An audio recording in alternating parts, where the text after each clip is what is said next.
क्या आपको कुकिंग करनी आती है? और आपका जवाब होगा डेफिनेटली कि हाँ जी, हम बहुत अच्छा, बहुत जायके वाला खाना बनाते हैं। लेकिन मेरा अगला क्वेश्चन ये होगा कि क्या उस जायके वाले कुकिंग के अंदर उसकी न्यूट्रिशनल वैल्यू भी बरकरार रहती है? आज की वीडियो में मैं आपको बताऊंगी ऐसी कॉमन मिस्टेक्स के बारे में जो हम खाना बनाते वक्त करते हैं, जिसकी वजह से उसमें जितने विटामिन्स और मिनरल्स होते हैं वो भी तबाह हो जाते हैं और उस खाने की न्यूट्रिशनल वैल्यू कम हो जाती है। सो बढ़ते हैं आज की इस वीडियो की जानिब। सबसे पहली कॉमन मिस्टेक कि हम सब्जियों को किस टाइम पे धोएं, उनकी कटिंग से पहले धोएं या कटिंग के बाद धोएं। तो आपने एक मर्तबा सब्ज़ी को कटिंग से पहले अच्छे तरीके से धोना है, सादे पानी से, और हो सके तो आपने साबुन से धोना है। उसकी रीज़न ये होती है कि उसके ऊपर पेस्टिसाइड्स और इंसेक्टिसाइड्स का स्प्रे होता है, जिसकी वजह से वो तमाम केमिकल जो होते हैं वो उनकी छाल के अंदर एब्जॉर्ब हुए होते हैं और उसके ऊपर लगे हुए होते हैं। जब आप उनको प्रॉपर वे से धोते हैं तो तब बहुत हद तक वो जितने भी पेस्टिसाइड्स होते हैं, इंसेक्टिसाइड्स होते हैं, वो निकल जाते हैं, वॉश आउट हो जाते हैं। दूसरी रीज़न क्या होती है, कुछ सब्जियां जिसके अंदर पालक, साग और गोभी आता है, इसको आपने कटिंग से पहले तो धोना है, लेकिन कटिंग करने के बाद आपने एक मर्तबा इनको बॉईल करना है और जो पानी उतरेगा उसको आपने ज़ाया कर देना है और उसके बाद में फिर आपने उसको पकाना है। उसकी रीज़न ये होती है कि ये ऐसी कुछ सब्जियां हैं जिनके ऊपर बहुत ज़्यादा स्प्रे किया जाता है, इसलिए इनके ऊपर बहुत ज़्यादा पेस्टिसाइड्स वगैरह, स्प्रे केमिकल्स होते हैं, फर्टिलाइज़र्स वगैरह होते हैं, जिनको आपको बेहतर होता है कि आप इनको धोएं और धो के आप इनको निकाल दें। और जब पानी बॉईल करके आप उतारते हैं तो बहुत हद तक केमिकल्स हैं उनकी जो परसेंटेज है वो कम हो जाती है और आपकी बॉडी सेव हो जाती है against all these toxic chemicals.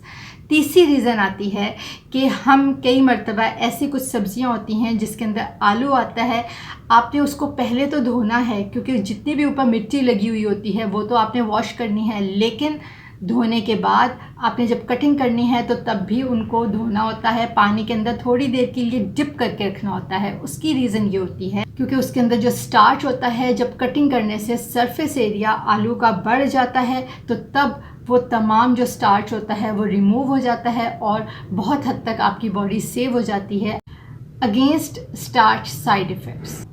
Incorrect cooking method, ये अगला ही ऐसी गलती है कि जिसकी वजह से बहुत से विटामिन्स और एंटीऑक्सीडेंट्स जो हमारी बॉडी के लिए हेल्दी होते हैं, उस खाने में मौजूद होते हैं, वो डिस्ट्रॉय हो जाते हैं।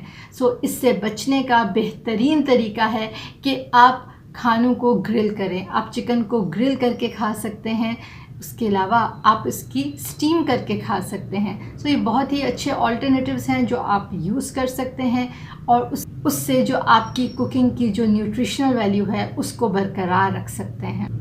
अगली गलती जिसको मैं पॉइंट आउट करना चाहती हूँ, जो मैं पहली वीडियोस में भी करती हूँ, कि आप पोर्शन कंट्रोल नहीं रखते। आप बैलेंस डाइट का जो एक फार्मूला होता है जिसके अंदर प्रोटीन्स, फैट्स और कार्बोहाइड्रेट को डिफरेंट हम रेशो में डिवाइड करते हैं, आप उसका ख्याल नहीं करते।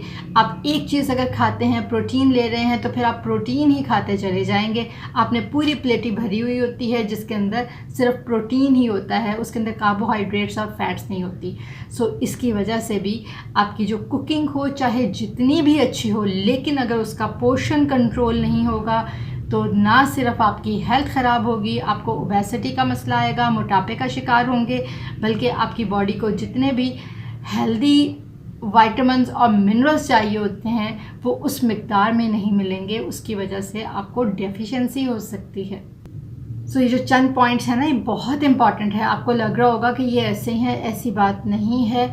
आपने जब भी खाना बनाना है तो इन तमाम चीज़ों को जहन में रखना है कि आपने कुकिंग मेथड को सही रखना है, आपने कुकिंग जो टाइम है उसको सही रखना है, प्रॉपर रखना है। बहुत ज़्यादा ओवर कुकिंग भी नहीं करनी, बहुत लंबी ड्यूरेशन भी नहीं रखनी।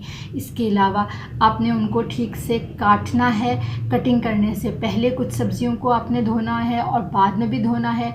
कई मरतबा ऐसा होता है कि पीलिंग करने की वजह से भी उनकी जो ऊपर जितने भी न्यूट्रिएंट्स होते हैं वो ज़ाया हो जाते हैं। जैसे कि क्यूकम्बर के अंदर बहुत ही अच्छा उसकी छाल के अंदर विटामिन के मौजूद होता है। इसी तरीके से एप्पल के अंदर पेक्टिन मौजूद होता है जो उसके छिलके में पाया जाता है। सो ये तमाम चीज़ें आपने पॉइंट आउट जो मैंने आपको की हैं आज की इस वीडियो में, आपने केयरफुल रहना है। सो इंशाल्लाह मिलते हैं अगली वीडियो में नए टॉपिक के साथ। अल्लाह ने के बाद।